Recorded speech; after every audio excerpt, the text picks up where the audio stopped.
बुधवार को all India organisation of chemist and druggist के आह्वान पर ऑनलाइन दवा बिक्री और ई फार्मेसी के विरोध में देशव्यापी बंद का आह्वान किया गया। आज इसी का असर धनबाद में भी देखने को मिला है। बंद के समर्थन में AIOCD के सदस्यों ने रणधीर वर्मा चौक पर पोस्टर बैनर सहित अपनी आवाजें बुलंद की। AIOCD के सदस्यों का आरोप है कि ई फार्मेसी और इंस्टेंट मेडिसिन डिलीवरी एप्स बिना स्पष्ट नियमों के संचालित हो रहे हैं। इससे छोटे और मंझोले दवा दुकानदारों पर विपरीत असर पड़ रहा है। AIOCD के धनबाद जिलाध्यक्ष ललित अग्रवाल ने कहा कि AI जनरेटेड पर्चियों के जरिए ऑनलाइन दवाइयों का व्यापार हो रहा है, जिसमें प्रतिबंधित कफ सिरप सहित अन्य दवाइयां भी शामिल है। ये कंपनियां 35 से 40% का डिस्काउंट देकर मरीजों को आकर्षित कर रहे हैं, जबकि दवा दुकानदार सरकार द्वारा तय मूल्य के अनुसार ही दवाइयों की बिक्री करते हैं। मौके पर मौजूद संगठन के मीडिया प्रभारी चंद्रशेखर गुप्ता ने कहा कि ऑनलाइन मिलने वाली दवाइयां असली है या नकली, इसकी पुष्टि मुश्किल होती है। ऐसे में हमारी मांग है कि सरकार ऐसी सेवा पर रोक लगाए।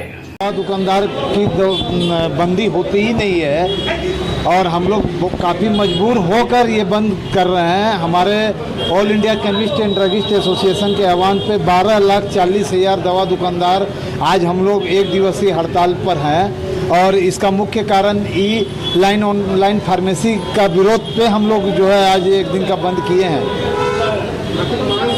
मांग हम लोगों की यही है कि जिस समय कोविड काल में GSR 220E और 1880E लागू किया गया था, उसको आज तक चलाया जा रहा है ये ऑनलाइन फार्मेसी द्वारा, तो उसको हम लोग सरकार से मांग कर रहे हैं कि उनको वापस लिया जाए। और प्रमुख कारण है कि आज के समय में AI जनरेटेड पर्चों से ऑनलाइन से दवा मंगा ली जा रही है, जो कि बिल्कुल सही नहीं है। आप उसमें नींद की दवाई, कफ सिरप, नशे की कफ सिरप, कोडिन युक्त सिरप मंगा सकते हैं और उसमें किसी की भी जान जा सकती है, जबकि हमारे दुकानदार बिना वैध प्रिस्क्रिप्शन के आपको ये सब दवाइयाँ नहीं देते हैं।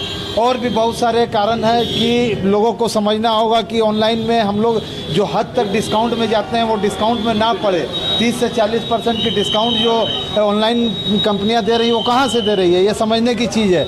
जबकि हमारे सरकार द्वारा ही निर्धारित मापदंड के अनुसार हम लोग दवा की MRP भी वही तय करती है, बेचने की निर्धारण भी वही करती है, तो इतना मार्जिन ही नहीं है, तो ऑनलाइन वाले 30% 40% डिस्काउंट कहाँ से दे रहे हैं, ये सोचने वाली बात है। मरीज को तो खतरा है ही और दुकानदार प्रतिस्पर्धा में मर रहे हैं। उनकी जीवन की जो रोजी रोटी है वो ऑनलाइन द्वारा छीन ली जा रही है।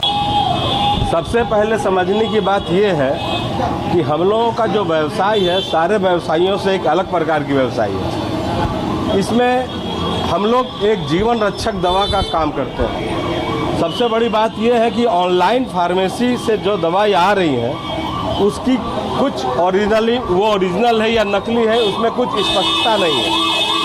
कभी कभी क्या होता है, अगर आप किसी दवा आप नकली दवा खा रहे हैं तो वो आपको ठीक नहीं कर रहा है। इससे क्या होता है कि ऑनलाइन वाले दवा अपने बेच के तो निकल गए, लेकिन यहाँ पर जो मरीज है वो सारे के दिमाग में इस तरह की बात जाती है कि सारे दवा व्यवसायी एक ही तरह का दवा बेचते हैं जो कि नकली ही होगा।